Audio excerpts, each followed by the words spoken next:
July 22nd, 1812. The Spanish sun bore down mercilessly on the dusty plains near Salamanca.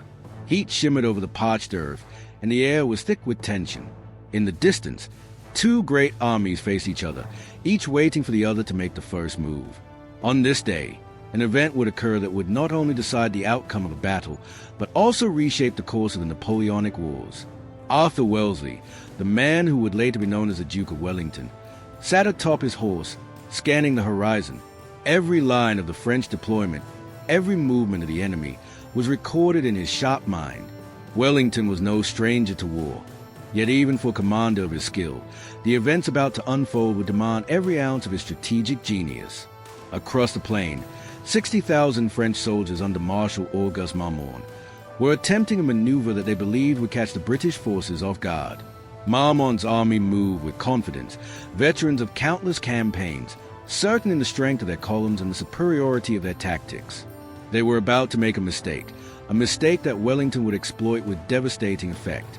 It was here, on the dry, open plains of Salamanca, that Wellington would demonstrate why he was far more than a defensive strategist. Many remember his caution, his careful preparations, the way he held firm against Napoleon's attacks. But on this day, Wellington would seize the initiative. He would turn a fleeting opportunity into a decisive victory, and he would do so with a combination of timing, insight, and calculated risk that few commanders could match. For 40 minutes, the battlefield became a theater of precision and chaos intertwined. Wellington had spent years studying the art of war, not only from books but through experience, through observation of the French in action. Every decision he made was rooted in an understanding of human nature, of the habits of soldiers, of the weaknesses that could be exploited when an enemy overreached. And Marmont, despite his own considerable skill, had overextended his forces. In the opening moments, it was clear that Marmont had made a fatal error. His columns, extended across the plain in a sweeping attempt to outflank Wellington, were vulnerable. They were separated by gaps, exposed in a way that only a tactician with Wellington's insight could see. He did not hesitate. Where others might have waited, where others might have feared the risk, Wellington acted. Across miles of uneven terrain, he coordinated his forces with remarkable speed.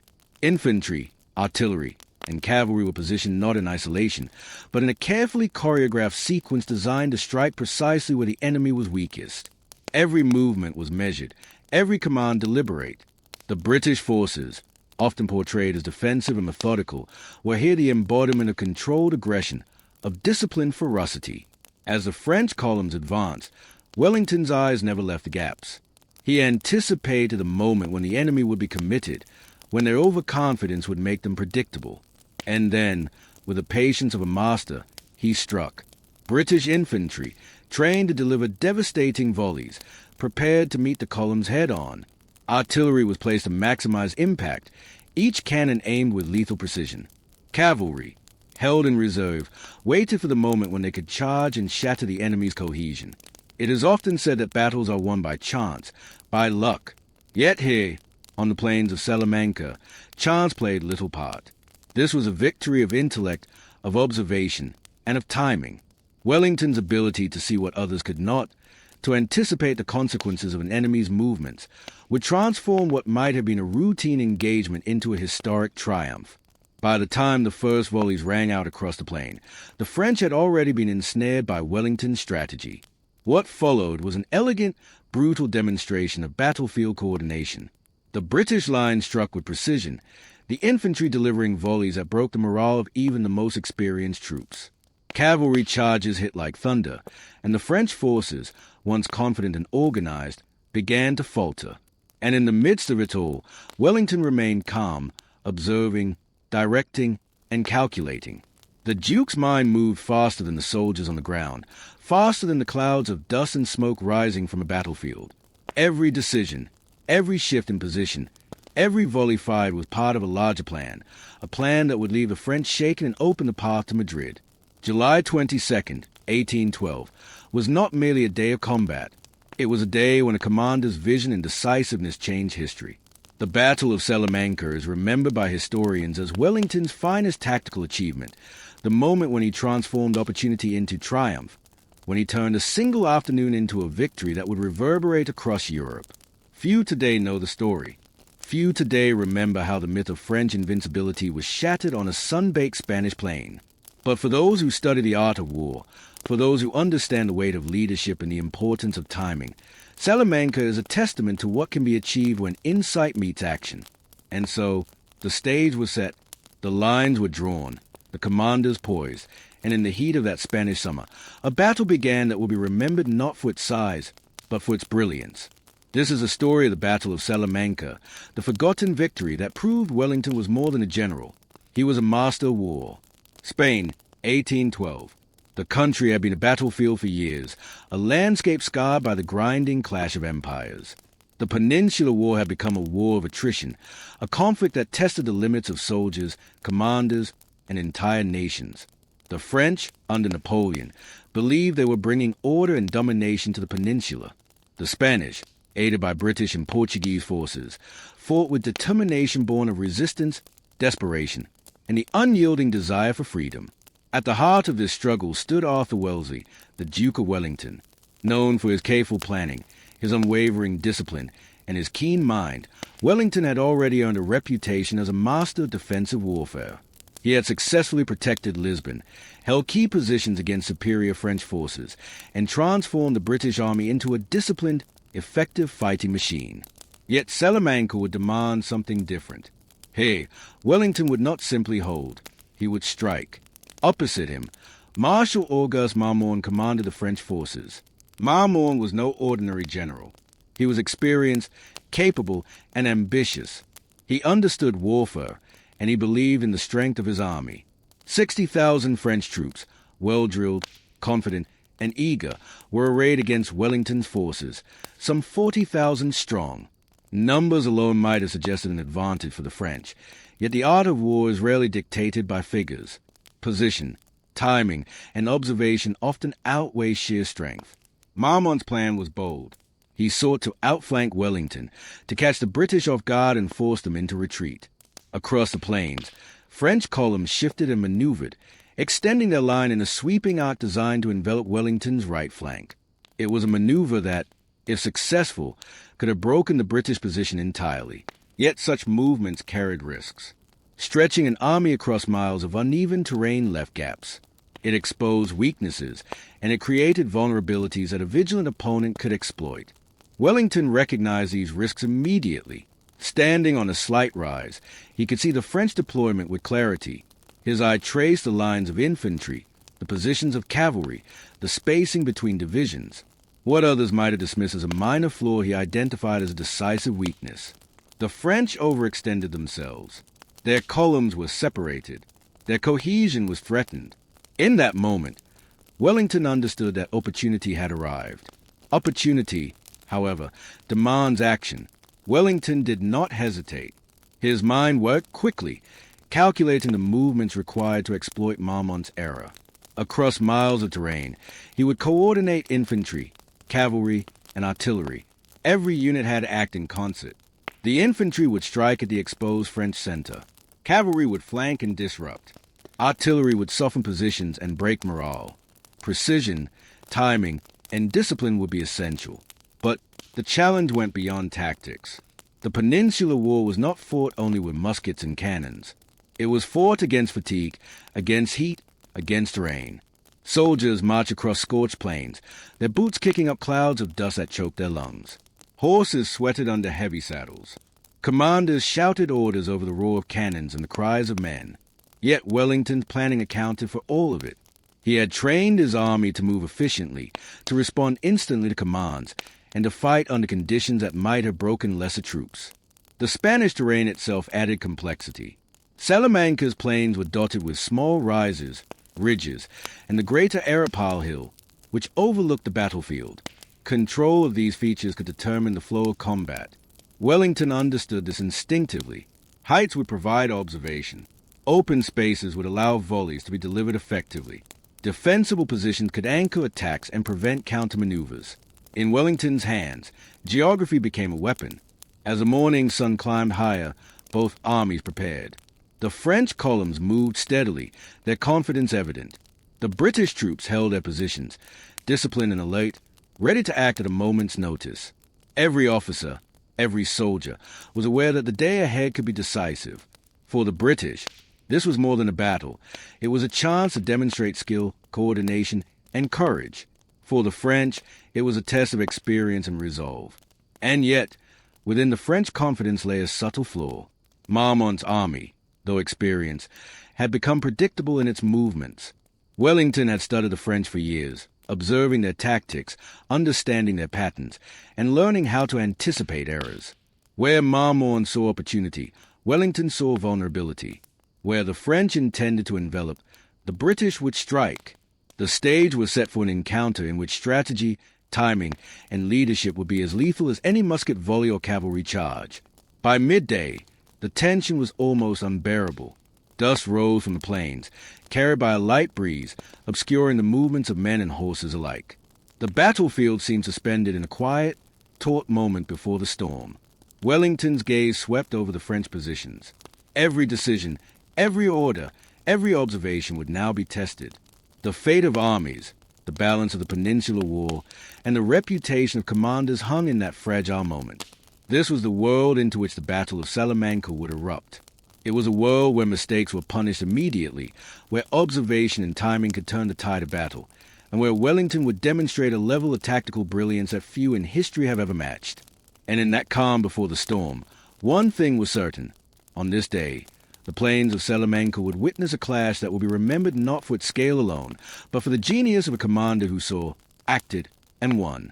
The sun had climbed high over the plains near Salamanca, casting a harsh light on the soldiers arrayed for battle. Dust rose from the dry earth with every movement, swirling in eddies across the battlefield. In the distance, French columns shifted in unison, their movements deliberate and confident. Marshal Marmont, commanding 60,000 men, believed he had devised a maneuver that would outflank Wellington's position and force the British into retreat. It was a bold plan, ambitious even, but it contained a flaw that would prove catastrophic. Marmont's army moved in sweeping arcs, extending the divisions across miles of terrain. Infantry advanced in long columns, cavalry flanked the edges, and artillery prepared to strike wherever it might be needed. On the surface, it was a display of coordination and confidence. Yet, as Wellington observed through his telescope from a rise on the plain, the picture told a different story. The French were overextended. Their formations were stretched thin, leaving gaps between divisions. Their lines, though imposing in appearance, were vulnerable to a swift and decisive strike. Wellington's mind raced. This was a moment every commander dreams of, yet few recognize in real time. The French believed they were creating strength by enveloping the enemy, but in reality, they had created weakness. One misstep, one misjudged advance, and their entire plan could collapse. It was a kind of opportunity that required not hesitation, but precision, decisiveness, and confidence in one's troops. Wellington understood this instinctively. Across the plain, British officers relayed orders with quiet urgency. Infantry brigades moved into position, their lines spreading in disciplined formations. Artillery crews adjusted their guns, ready to deliver devastating fire on exposed French columns. Cavalry units, held in reserve, waited for the exact moment when they could charge and exploit the enemy's disarray. Every soldier knew that the next few minutes would be decisive. Every commander understood that the French had committed an error that could not be ignored. The flaw in Marmont's plan was subtle, almost invisible to the untrained eye. His columns, while impressive, were not mutually supporting. Gaps appeared between units, leaving isolated groups of soldiers vulnerable to concentrated attack. The French right flank, extended too far, lacked the flexibility to respond quickly. Communications between divisions were slow, and orders had to travel long distances across dust and noise. The elegance of the maneuver on paper was betrayed by the harsh realities of terrain and timing on the battlefield. Wellington seized on this immediately. He did not panic. He did not hesitate. Instead, he began to orchestrate his response with a calm precision that would become legendary. The British army, smaller in number, was to strike at the precise moment when the French overreach would be most exposed. Infantry would target the gaps in the columns, artillery would rain destruction on concentrated formations, and cavalry would deliver the finishing blow.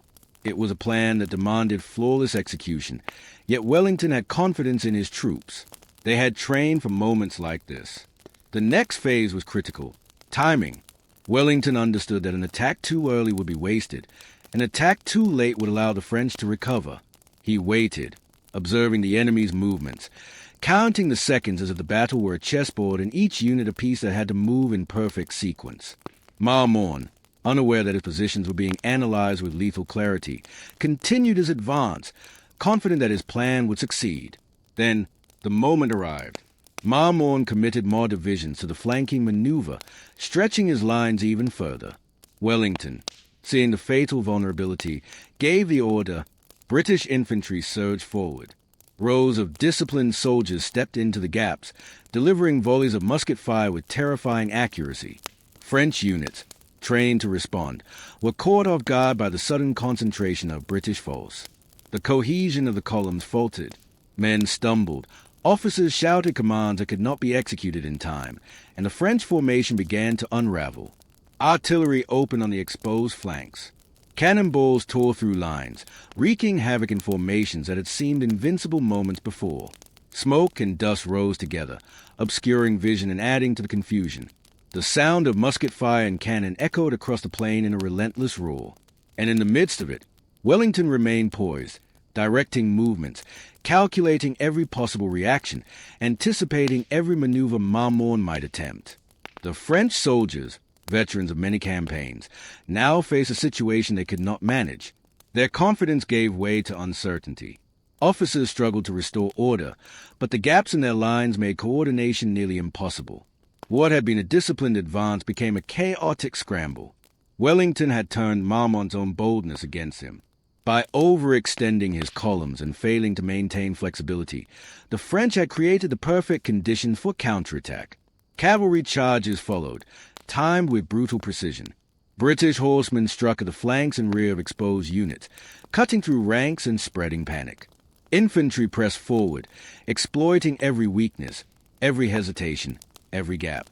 The French line, once a formidable obstacle, now teetered on the brink of collapse.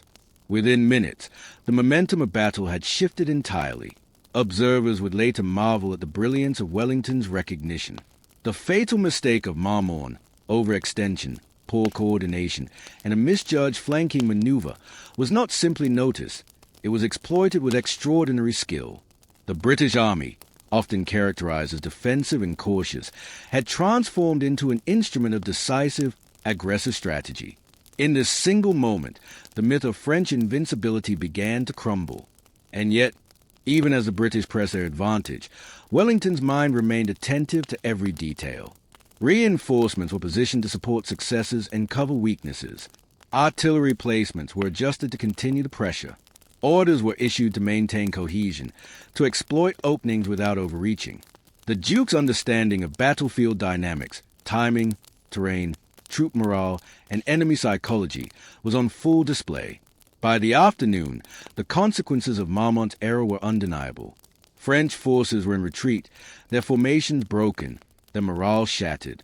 Wellington had turned a single tactical flaw into a sweeping victory, demonstrating the deadly effectiveness of observation, patience, and timing.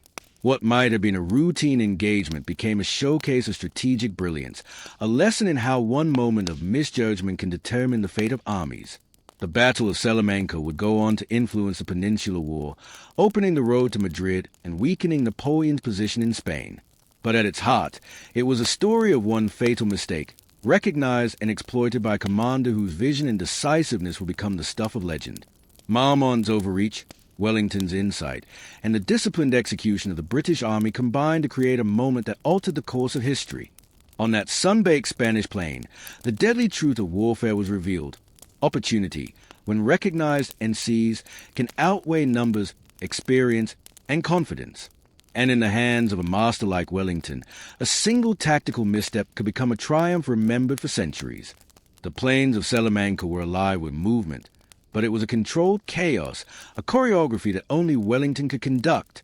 Dust hung in the air like a shroud, swirling around soldiers and horses as the sounds of battle, musket volleys, cannon fire, the clash of sabers, created a relentless roar.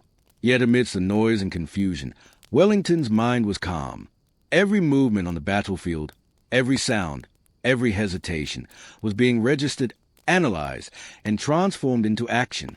Coordinating thousands of men across miles of open terrain is no small feat. There were no radios, no instant messaging, no rapid means of communication. Orders had to travel on horseback, shouted across the din of battle, or relayed by runners racing through clouds of dust. Mistakes were easy, and a single misstep could lead to disaster. But Wellington had spent years preparing for moments like this. His army had trained rigorously to respond to commands with speed and precision. Discipline was their weapon, and it was now being wielded to devastating effect. Infantry brigades moved as if guided by invisible strings, shifting positions to exploit the French weakness. Columns that had once been stretched thin were suddenly under pressure from multiple angles. British muskets opened fire with coordinated volleys, aimed to strike at the most vulnerable points of Marmont's overextended formations. Each volley was not just a shot. It was a carefully timed strike designed to break morale and disrupt cohesion. French soldiers, though veteran, were unable to respond quickly enough. The rhythm of battle, dictated by Wellington, was relentless. Meanwhile, artillery crews performed with terrifying efficiency. Cannon were shifted into positions that maximized impact, each gun aimed with careful calculation. Explosions tore through French ranks, sending men scattering and horses rearing in panic. Yet the British artillery was not indiscriminate. Wellington had selected targets with precision, concentrated enemy formations, exposed flanks, and critical positions where disruption would ripple across the French army.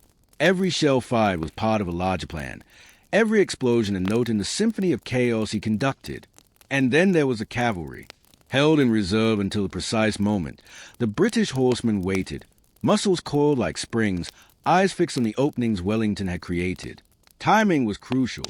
Charge too early, and they would be wasted against prepared infantry. Charge too late, and the opportunity would be gone. Wellington observed, calculated, and then gave a signal. The cavalry surged forward with terrifying speed, hitting French flanks and rear positions that were suddenly exposed by the collapsing columns. Panic spread like wildfire. Units that had seemed invincible moments before began to crumble under weight of coordinated attack. The coordination required to pull off such an operation cannot be overstated. Infantry, artillery, and cavalry moved not in isolation, but as an integrated whole. Each unit's success depended on the actions of the others. If one brigade faltered, if one cannon misfired, if the cavalry charged too early or too late, the entire plan could collapse. Yet Wellington's meticulous planning, his understanding of timing, and his ability to read the battlefield in real time ensured that the execution was near flawless. Across the battlefield, the difference between Wellington's forces and the French became painfully clear. The French, for all their experience, were responding rather than acting. Orders were delayed, formations stretched, and confidence wavering. Marmont, attempting to regain control, found that every adjustment was anticipated. Every French maneuver met with a counter, every attempt to stabilize a flank punished by British fire. The momentum had shifted irrevocably. Wellington's genius was not just in recognizing the French error, but in exploiting it in layers. First, the infantry struck at the exposed gaps. Then, artillery fire compounded the disruption, sowing confusion and fear. Finally, cavalry charges exploited the openings, striking where the enemy was most vulnerable. It was not a single action but a cascade of deliberate, interconnected moves, each amplifying the effectiveness of the others. Even amidst the storm of battle, Wellington maintained situational awareness that few commanders could achieve. He observed the terrain, noting rises and depressions that could aid or hinder movement.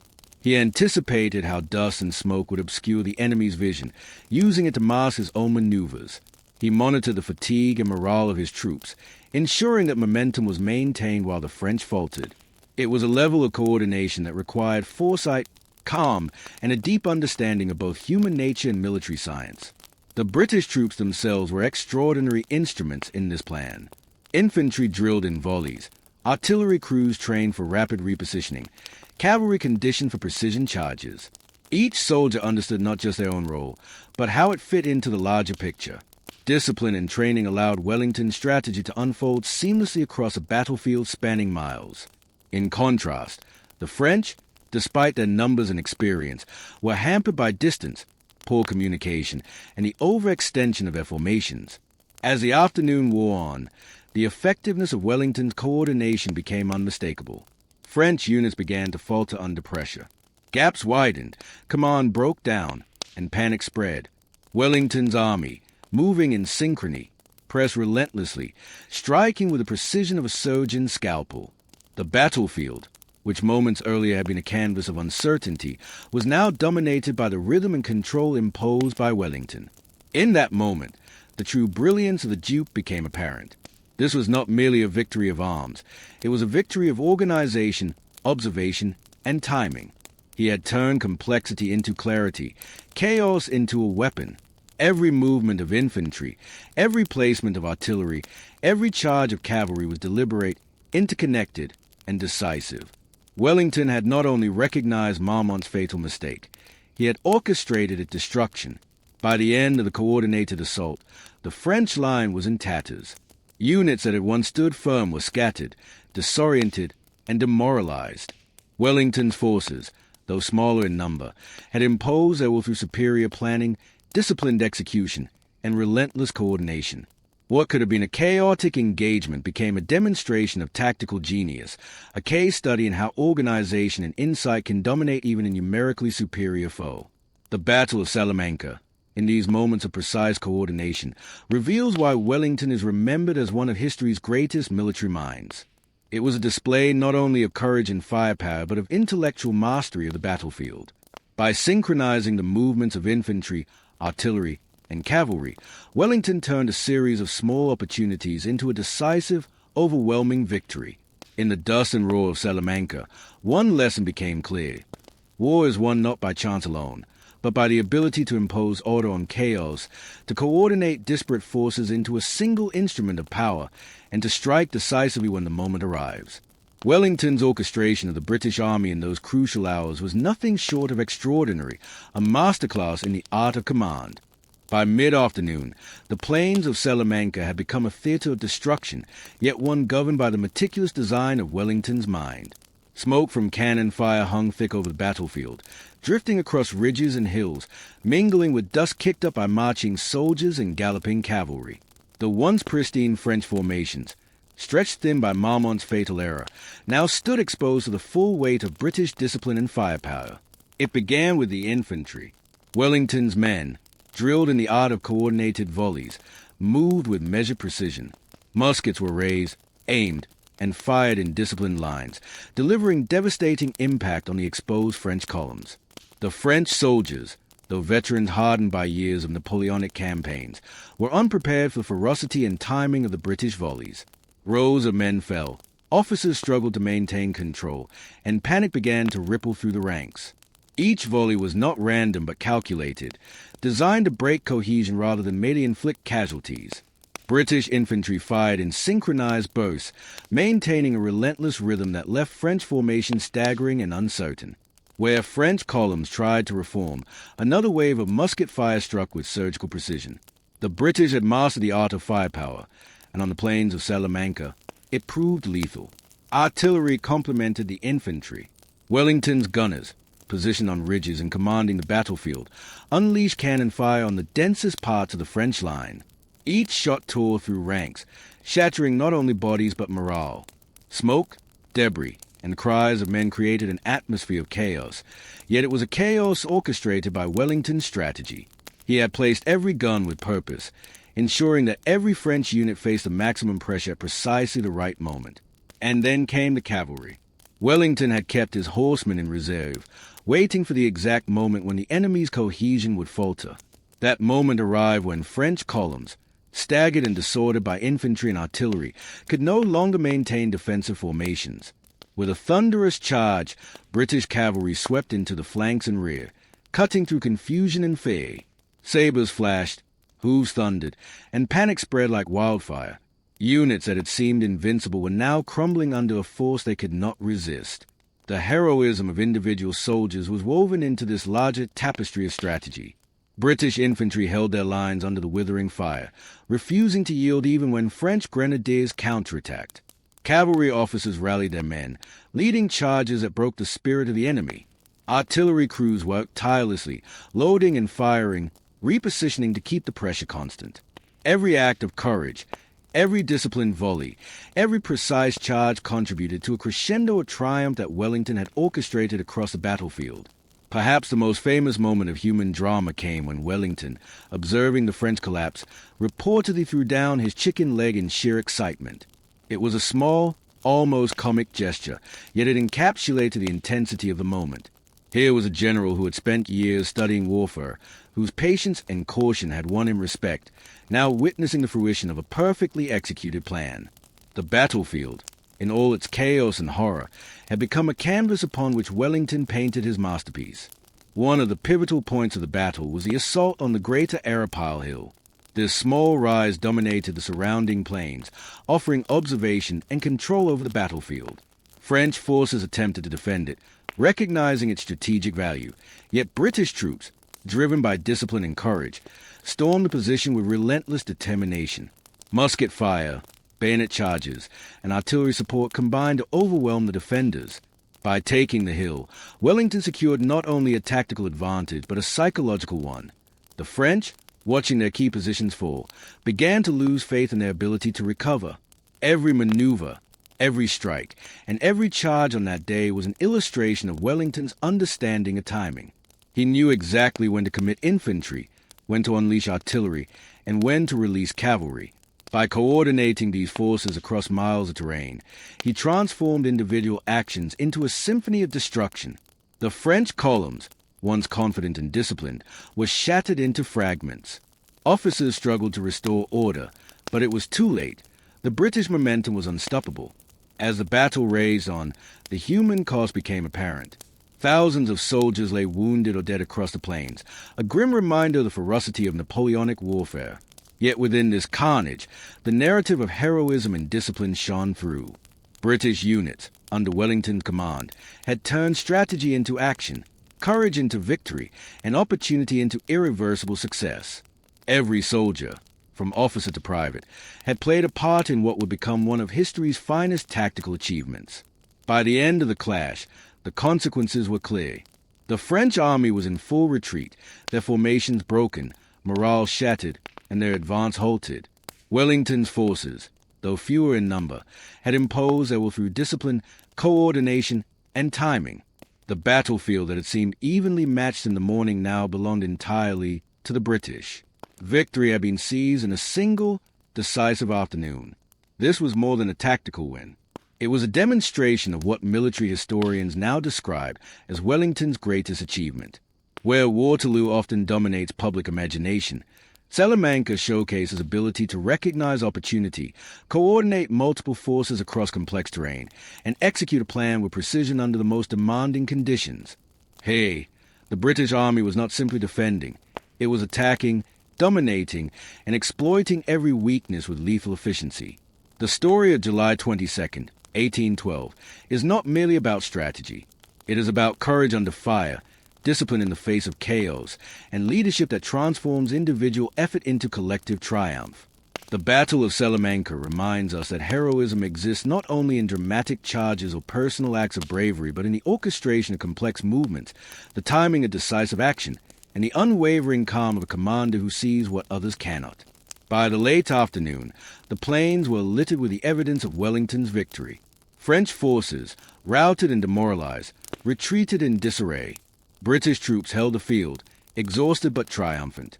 In a single, meticulously coordinated clash, Wellington had turned a moment of opportunity into a sweeping victory that would resonate throughout the Peninsular War. The Battle of Salamanca, with its musket volleys, cannon fire, cavalry charges, an act of individual heroism, stands as a testament to the power of discipline, coordination, and leadership. It was a battle in which Wellington's genius transformed chaos into order, weakness into opportunity, and a fleeting error into a victory that altered the course of history. As the dust of Salamanca began to settle, the battlefield told a story that was impossible to ignore. French columns, once the epitome of discipline and confidence, lay broken, scattered, and demoralized across the plains. The cries of the wounded and the retreating echoes of command left a haunting impression on those who had survived the encounter. Yet even as Wellington's soldiers tended to the fallen and regrouped, it became clear that the implications of this battle extended far beyond the field itself. The Battle of Salamanca was not merely a tactical victory, it was a strategic turning point. By exploiting Marmont's fatal mistake in coordinating his forces with extraordinary precision, Wellington had done more than defeat an enemy army. He had opened the road to Madrid. The French, reeling from their losses, were forced into retreat, abandoning key positions and leaving their communications disrupted. For the British and their Spanish allies, the path to the Spanish capital had never been clearer. Madrid itself, the heart of Spanish political and military control, was suddenly within reach. Wellington's victory provided more than a clear path. It offered momentum, morale, and the psychological advantage that can be just as decisive as troops or artillery. An army in retreat is an army that fears its opponent, and the French forces now looked at the Duke of Wellington with a caution previously reserved only for Napoleon himself. Marmont's attempt at maneuver, once so confident, had not only failed, it had revealed the vulnerabilities in the French command structure, vulnerabilities that Wellington and his ally could exploit in the months to come. The immediate consequences of Salamanca were profound. French casualties were severe, with thousands killed, wounded, or captured. Marmont himself was wounded during the battle, a blow to French morale and a disruption to their chain of command. The retreating French army was no longer a cohesive fighting force capable of offensive operations. Supply lines were cut, communications delayed, and the psychological weight of defeat lingered. Across Spain, news of the British victory spread rapidly, inspiring both allies and resistance movements. Yet the broader implications went beyond numbers and territory. Salamanca demonstrated to Europe that Napoleon's forces were not invincible. The myth of French supremacy, cultivated over years of triumph, had been challenged decisively. Wellington had shown that careful observation, rapid exploitation of enemy mistakes, and disciplined execution could overcome even the best-trained troops of the French Empire. For commanders across Europe, the lesson was clear. Opportunity combined with decisiveness and coordination can outweigh numerical superiority and experience. The Peninsular War itself shifted as a result. Spanish and Portuguese forces, emboldened by the British success, increased their resistance, tying down French resources in a conflict that Napoleon could ill afford. Wellington's campaign gained momentum, allowing him to dictate the pace of operations and choose the battles on terms favorable to his forces.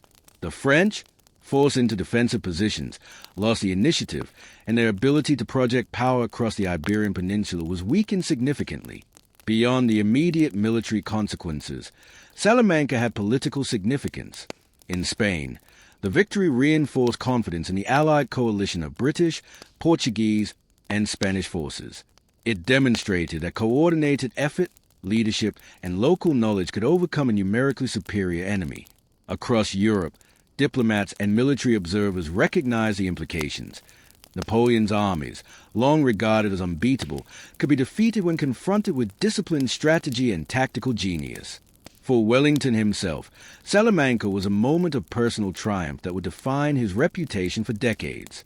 While Waterloo would later capture popular imagination, many historians consider Salamanca his greatest tactical achievement. It was a battle that required foresight, adaptability, and the courage to act decisively when the moment demanded. The Duke had not simply reacted to events. He had orchestrated them, turning a minor French error into a sweeping victory that altered the strategic landscape of the war. The lessons of the battle extended to military theory and practice. Salamanca illustrated the importance of flexibility and observation. It showed that overextension, poor coordination, and rigid adherence to plan can be fatal even for the most experienced armies. Conversely, disciplined troops, trained to act in concert, can exploit weaknesses with devastating effect. Timing, terrain, and leadership proved as decisive as firepower, demonstrating complexity and artistry of command. In the months following the battle, Wellington's advantage was leveraged strategically. Madrid fell to the Allies, communications were disrupted, and French forces struggled to regroup. Napoleon's larger campaigns in Europe were indirectly affected, as the Peninsular War tied down troops and resources that might have been deployed elsewhere. Salamanca was not merely a victory in isolation, it was a domino that influenced the broader balance of power.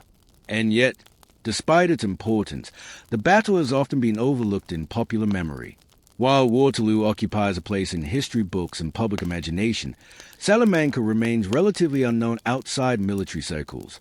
Yet for those who study warfare, it stands as a testament to strategic insight, tactical brilliance, and the decisive impact of a single afternoon on the wider course of history. In the aftermath, Wellington's leadership style became even more apparent.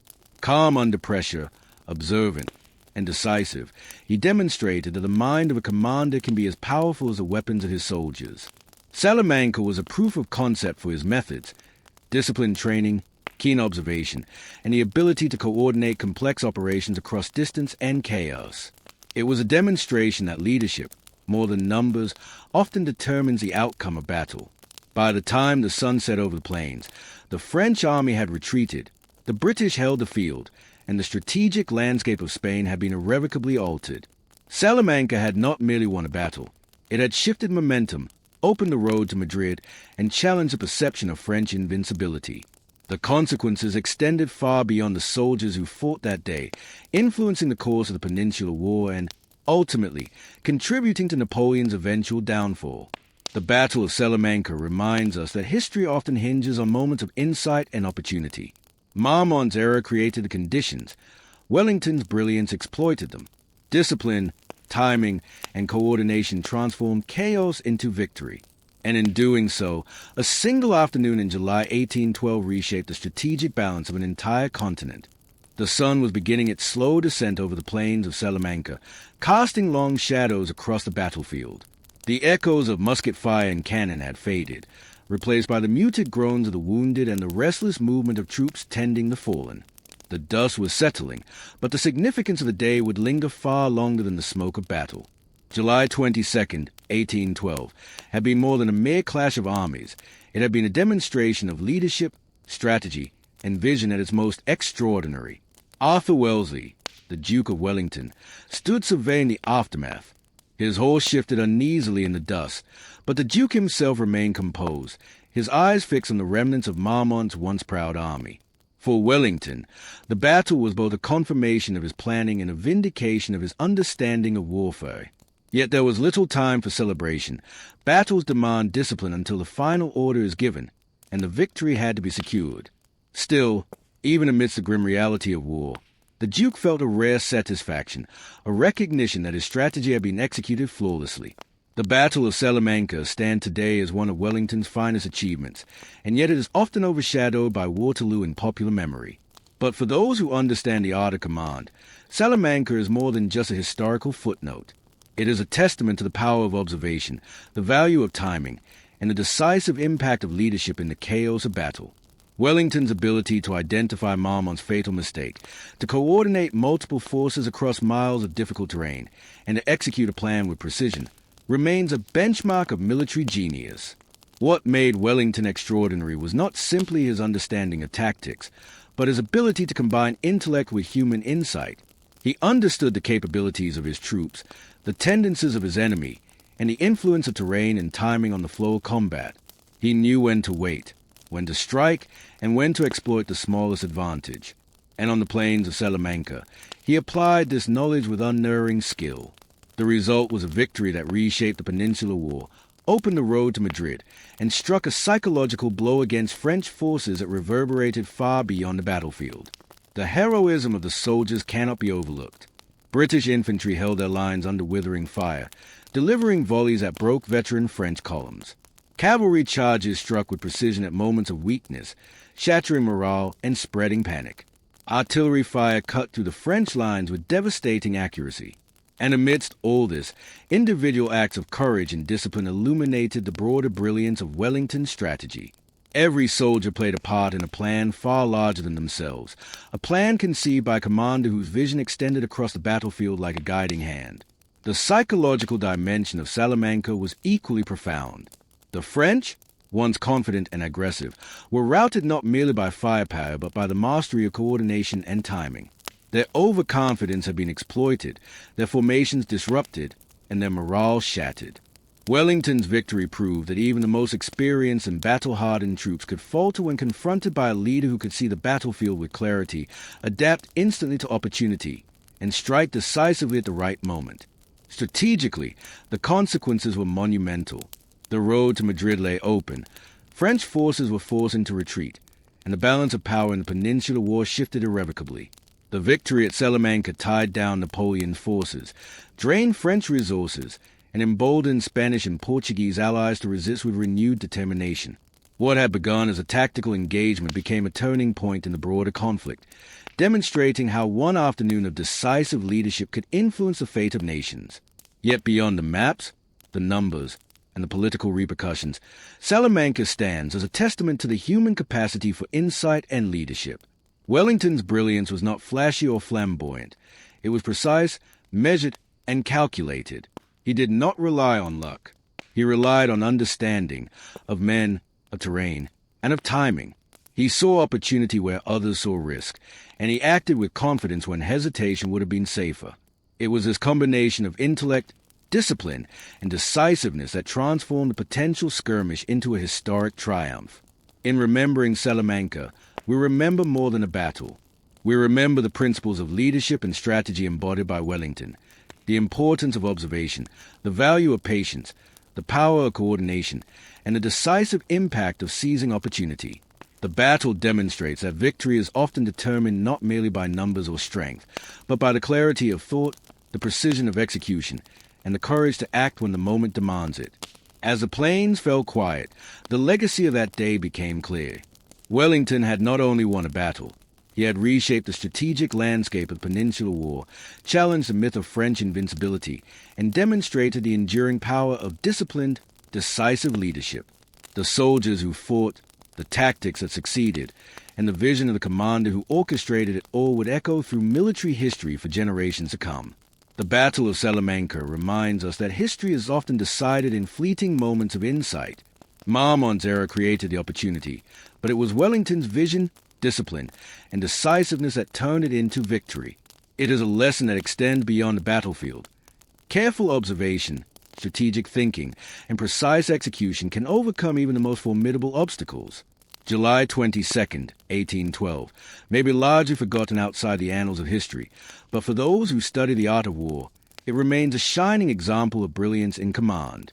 The Duke of Wellington, calm, decisive, and ever vigilant, had demonstrated that true genius lies not only in what one sees, but in how one acts upon it.